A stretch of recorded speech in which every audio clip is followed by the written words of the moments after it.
The rattlesnake's fangs sank deep into Cordelia's ankle as she reached for the fallen water bucket behind their weathered cabin. Her scream pierced the morning air, sending jackrabbits scattering across the dusty Arizona territory.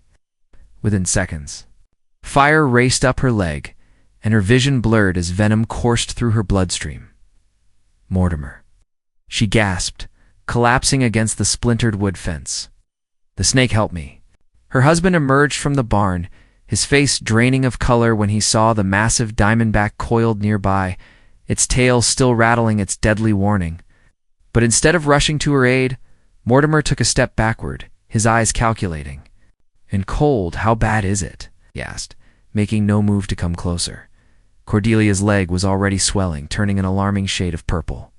She tried to stand, but stumbled, her strength ebbing with each heartbeat. "Please," she whispered, reaching toward him with trembling fingers. "Get me to Doc Henderson in town." Mortimer's jaw tightened. For 3 years, he'd grown tired of her presence, tired of her gentle corrections about his drinking, tired of sharing the meager inheritance her father had left them. Now, fate had presented him with a solution he'd never dared imagine. "I'm sorry, Cordelia," he said, backing toward the cabin. "But that snake, it's too dangerous. I can't risk getting bit myself." Horror flooded her features as understanding dawned. "You're leaving me here to die?" "Oh, I'll go fetch help," he lied, already moving toward their only horse. "Just stay put." But they both knew the nearest town was a day's ride away, and the venom would claim her long before help could arrive. Cordelia watched in disbelief as her husband of 5 years mounted their mare without looking back, spurring the animal into a gallop that carried him toward the horizon, and away from his dying wife. Alone now, except for the retreating snake and the buzz of desert flies, Cordelia crawled toward the shade of a mesquite tree. Her heartbeat thundered in her ears, irregular and weak. Dark spots danced across her vision as she pressed her back against the rough bark, accepting that these ancient branches would likely witness her final moments. The sun climbed higher, beating down mercilessly on the isolated homestead. Cordelia's lips cracked from thirst, and fever consumed her body as the venom spread. She closed her eyes, thinking of the letters she'd never send to her sister back east, the children she'd never bear, the garden she'd never see bloom again. Just as consciousness began to slip away, a shadow fell across her face. Through her delirium, she glimpsed a figure approaching, tall, silent, moving with the fluid grace of someone who belonged to this harsh land. Her fevered mind wondered if death had finally come to claim her, or if the desert spirits her grandmother once spoke of were real after all. The Apache warrior knelt beside her without making a sound, his weathered hands surprisingly gentle as he examined the swollen bite. Cordelia's eyes fluttered open to find herself staring into a face carved from desert stone-high cheekbones, copper skin darkened by years under the relentless sun, and eyes the deep brown of river pebbles. He couldn't have been more than 30. Yet wisdom seemed to radiate from his very presence. "Please," she whispered, her voice barely audible. "Don't let me die here." Said nothing, but his actions spoke louder than words. With swift, practiced movements, he withdrew a bone knife from his belt and made small incisions around the bite, allowing the poisoned blood to flow freely. Cordelia gasped at the sharp pain, felt a strange sense of relief as the pressure in her leg began to ease. The warrior, for she could see the battle scars on his arms and the proud bearing that marked him as a fighter, reached into a leather pouch and produced various desert plants. His hands worked with the precision of someone who had healed many such wounds, crushing leaves and roots into a paste that he applied to her ankle. "What's your name?" she asked, though speaking sent waves of exhaustion through her body. He glanced up briefly, his dark eyes meeting hers with an intensity that made her breath catch. Then he returned to his work without answering, binding her wound with strips of soft hide. As he worked, Cordelia studied his profile. Like the harsh, brutal savages described in the territorial newspapers, this man possessed a quiet dignity that commanded respect. His long black hair was adorned with a single eagle feather. Intricate blue tattoos decorated his shoulders, marks of honor. She somehow knew, though she couldn't say how. When he finished treating her wound, he lifted her effortlessly in his arms. The contact sent an unexpected jolt through her weakened body, not fear, as she might have expected, but something closer to safety. His chest was solid and warm against her cheek. She could hear the steady rhythm of his heartbeat as he carried her toward a grove of cottonwoods, where a small spring bubbled from the rocks. He settled her in the shade and brought water to her lips, supporting her head with one hand while she drank. The cool liquid was like salvation itself, washing away the metallic taste of venom and fear. For the first time since the snake had struck, she began to believe she might survive. "My husband," she said suddenly, remembering Mortimer's cowardly flight. "He left me. He actually left me to die." The warrior's expression darkened, though whether from anger or disgust, she couldn't tell. He placed a finger gently over her lips, his touch surprisingly tender, and shook his head. The message was clear: save your strength. Rest now. As twilight painted the desert in shades of purple and gold, he built a small, smokeless fire and prepared a bitter tea from desert roots. Though the taste made her grimace, she could feel its healing properties working through her system. Countering the last traces of venom, he remained vigilant throughout the night, never moving far from her side, occasionally checking her pulse or adjusting her position to keep her comfortable. And though he never spoke a word, Cordelia began to understand that this silent guardian had saved more than her life. He had restored her faith that not all men were selfish cowards like Mortimer. 3 days passed in the healing grove, and Cordelia found herself growing stronger under the Apache warrior's careful ministrations. She learned to read the subtle language of his gestures, a slight nod when she improved, a gentle touch when fever threatened to return. The way his eyes crinkled at the corners when she attempted to help with small tasks. "I need to know what to call you," she said one morning, as he returned from hunting with 2 rabbits for their breakfast. "I can't keep thinking of you as him in my mind." He paused, and skinning the game, considering her request. Then he pointed to himself and made a swift, graceful motion with his hands like wind moving through canyon walls. The gesture was repeated twice, and Cordelia understood he was telling her his name in the only way he could. "Wind through Canyon?" she guessed, and was rewarded with the first genuine smile she'd seen from him. Over the following days, their communication evolved into something deeper than words. He showed her which plants could heal and which could harm, how to find water by reading the flight patterns of birds, how to move silently across desert sand. In return, she shared stories of her life before her childhood on a farm in Illinois, her dreams of teaching school, the hope she'd once held for her marriage. When she mentioned Mortimer, Wind Through Canyon's hands would still, his jaw tightening with barely controlled anger. She began to understand that her husband's abandonment violated something sacred in the Apache's code. The duty to protect those who cannot protect themselves. He wasn't always cruel. She found herself defending Mortimer one evening as they shared roasted rabbit by the fire. "When we first married, he seemed ... different, kinder." Wind Through Canyon shook his head firmly, then touched his chest over his heart and pointed to her. His meaning was clear. A true man's heart doesn't change when circumstances become difficult. What lived in Mortimer's chest was not the same as what beat in the warrior's. The observation struck her with surprising force. She'd spent 3 years making excuses for her husband's increasingly cold behavior, convincing herself that hardship had changed him. But watching Wind Through Canyon's unwavering gentleness, despite his obvious capacity for violence, she began to see the truth. Some men revealed their character in adversity, while others merely exposed what had always been hidden beneath. On the 4th night, she woke to find him sitting guard by the dying fire, his profile etched against the starlit sky. Something in his posture spoke of deep sadness, and she realized he carried his own burdens. "You've lost someone," she said softly. He turned to her, surprise flickering across his features that she had read him so clearly. After a long moment, he pointed to the sky and made the gesture for wind, then brought his hands to his heart and mimed its breaking. "Wind in hair." Whispered, understanding that he spoke of a woman, perhaps a wife or beloved, who had died. "I'm sorry." He nodded once, then made another gesture. She was beginning to recognize the sign that meant it is finished. It is in the past. But his eyes told a different story. one of a heart that had closed itself off from love to avoid further pain.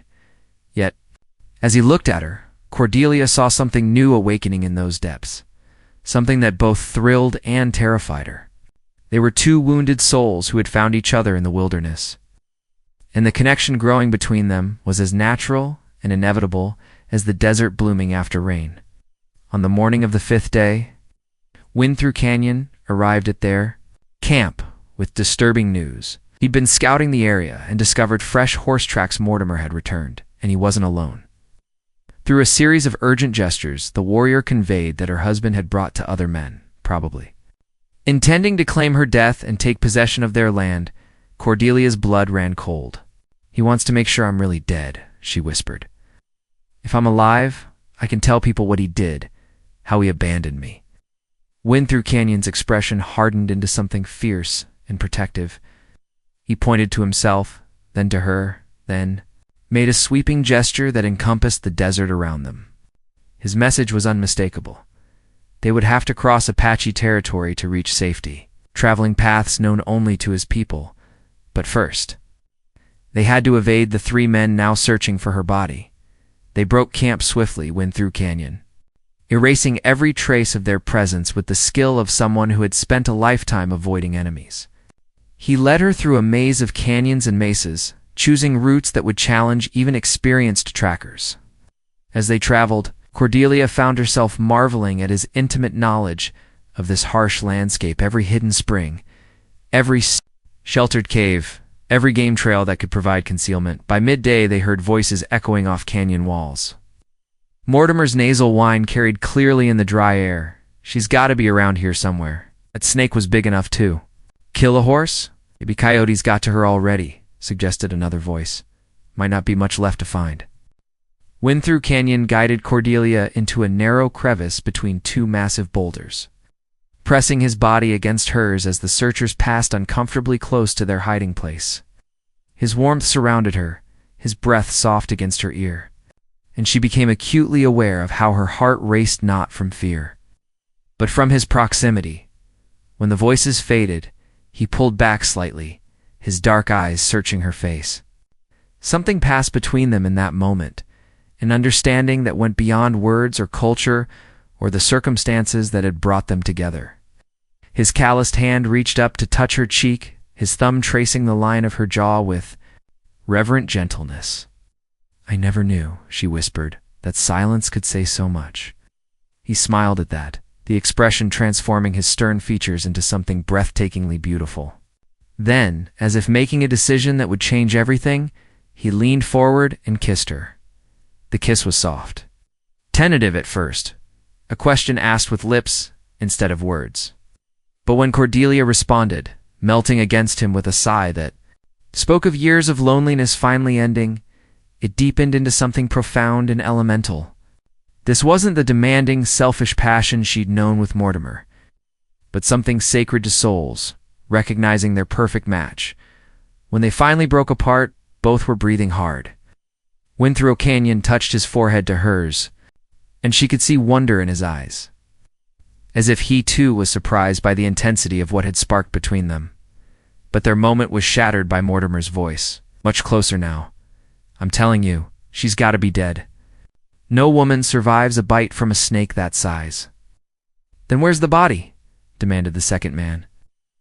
"You said she was by the fence when you left. Animals could have dragged her off," Mortimer replied, but uncertainty colored his tone.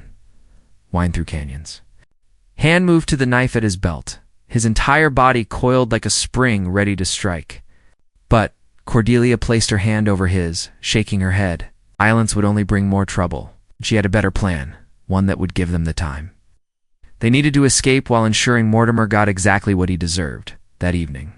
Wind Through Canyon led Cordelia to an abandoned Apache camp hidden deep within a labyrinth of red rock formations.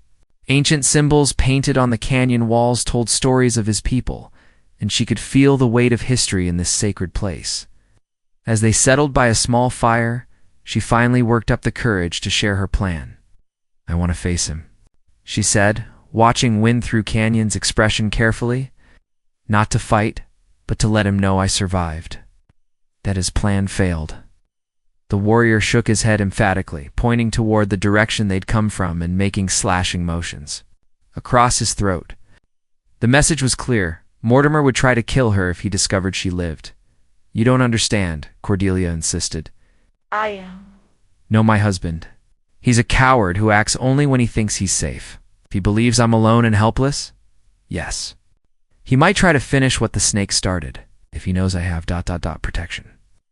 She gestured toward Wind Through Canyon's weapons. His obvious strength, he'll run. Still, the Apache warrior looked unconvinced.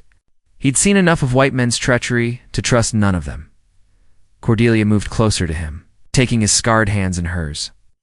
"I lived 3 years with a man who made me feel small and worthless," she said softly. "If I run away without confronting him, I'll carry that feeling forever. I need him to know that I'm not the weak woman he married, that I'm stronger now because of..." She paused, struggling to find words for the transformation she felt. "Because of you." Understanding dawned in Wind Through Canyon's eyes. This wasn't about revenge. It was about reclaiming her power, her sense of self-worth. After a long moment, he nodded once, then began to outline his own plan, using gestures and drawings in the sand. The next morning, he tracked Mortimer's group to their campsite near a creek. The 3 men looked haggard and frustrated after 2 days of fruitless searching. Wind Through Canyon positioned himself in the rocks above, invisible but ready to strike, while Cordelia approached from the open ground. "Looking for someone?" she called out, stepping into their camp with deliberate casualness. Mortimer spun around, his face going white as if he'd seen a ghost. The coffee cup fell from his nerveless fingers, shattering on the rocky ground. "Cordelia? But... but you were dying, the snake." "Left me for dead, you mean," she said, her voice steady and strong. "Just like you planned." Men who'd obviously been promised a share of whatever they might salvage from her, the state looked between husband and wife with growing unease. "Now hold on," said the larger of the two. "Mort here told us his wife died of snakebite, and he needed help collecting her things. You saying that ain't true?" Mortimer's mouth opened and closed like a landed fish. "She was dying," he finally stammered. "The snake ... I couldn't. It was too dangerous ... "So you left her?" the second man said, disgust clear in his voice. "You left your own wife to die alone. It wasn't like that," Mortimer protested. That, his sweating face and trembling hands told the real story. Cordelia felt a fierce satisfaction as she watched him crumble. "Tell them about the horse, Mortimer. Tell them how you took our only transportation and rode away while the venom was spreading through my body. I was going for help." "To the saloon in Tucson, maybe," she replied coldly. "I know you. Remember? I know exactly where you went and what you did while you waited for me to die." One of his companions spat in the dirt. "I ain't staying around to watch this." A man who'd abandoned his wife. He mounted his horse without another word. The second man hesitated, then looked at Mortimer with open contempt. "You're on your own. Coward." He too rode away, leaving the couple alone beside the creek. Mortimer's bravado collapsed entirely. "Cordelia, please. I was scared. I panicked. Surely you can understand." "What I understand," she said quietly, "is that I married a man who doesn't exist. The person I thought I loved was just a mask you wore when it suited you." "Dub them." Wind Through Canyon remained perfectly still, but she could feel his protective presence like a warm hand on her shoulder, giving her strength.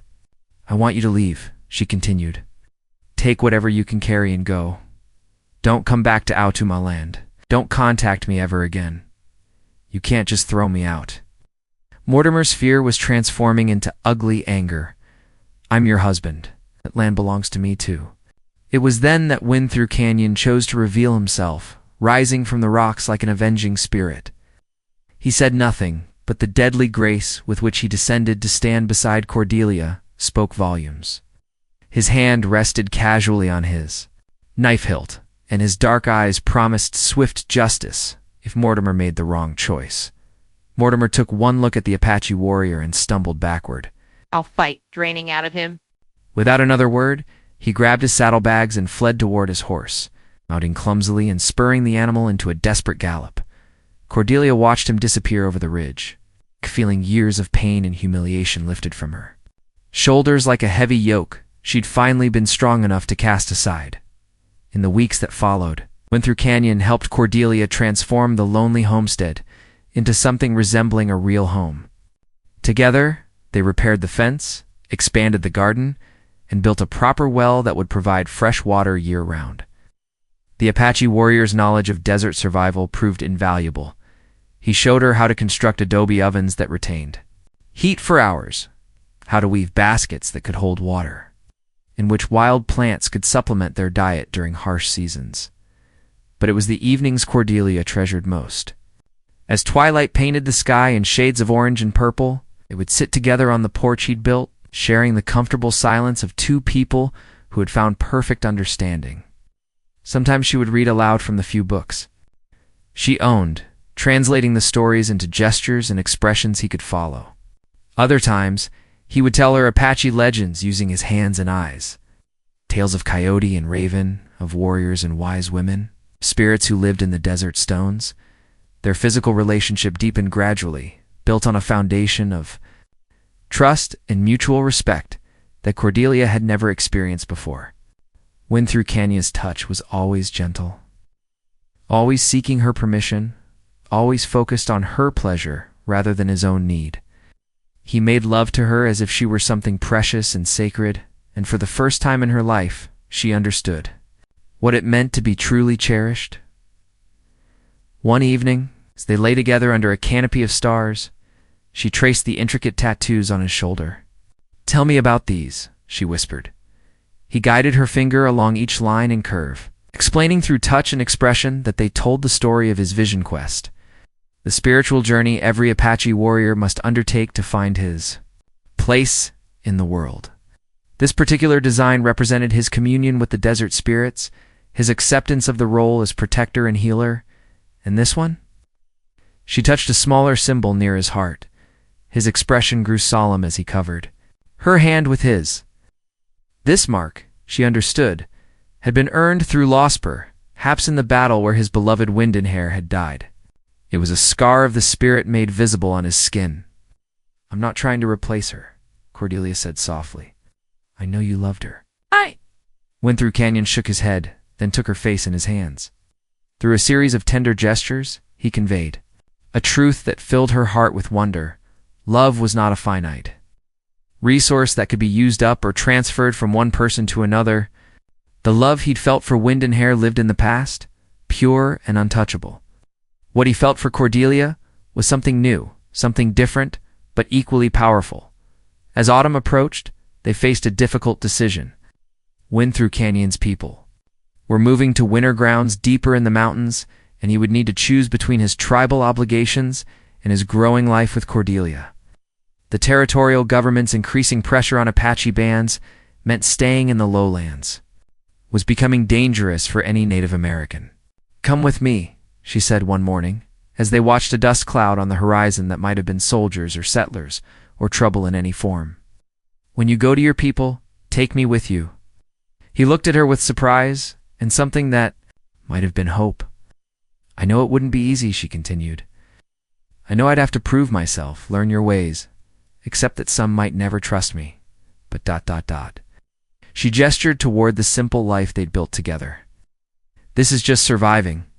What I want is to truly live with you, wherever that leads."